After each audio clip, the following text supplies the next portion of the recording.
श्री स्वामी समर्थ महाराजांना जन्म आणि मृत्यू दोन्ही नाही, मग ते प्रकट कसे झाले? प्रकट दिनाचा हा इतिहास तुम्हाला माहित नसेल तर हा व्हिडिओ पूर्ण बघा. श्री स्वामी समर्थ महाराज हे आंध्र प्रदेशातील श्रीशैल जवळ असलेल्या कर्दळी वनातून प्रकट झाले.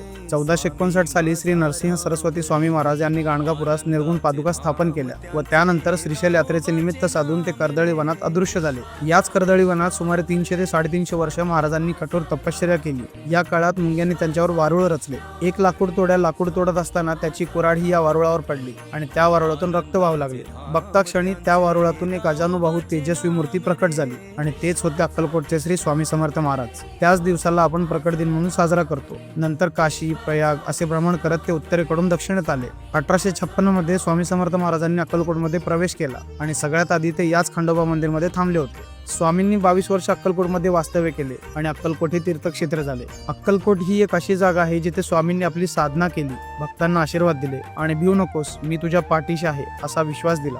तुम्हाला कधीही वेळ मिळाला तर एकदा अक्कलकोटला नक्की भेट द्या, कारण स्वामींच्या दर्शनाच्या वेळी एक वेगळीच आध्यात्मिक ऊर्जा जाणवते जी शब्दात सांगताच येणार नाही. स्वामींच्या कृपेने तुमच्या जीवनात सुख, शांती आणि समृद्धी येवो हीच या प्रकट दिनी स्वामींकडे प्रार्थना. जर तुम्हाला प्रकट दिनाची ही माहिती आवडली असेल तर पेजला नक्की फॉलो करून ठेवा. जय श्री स्वामी समर्थ.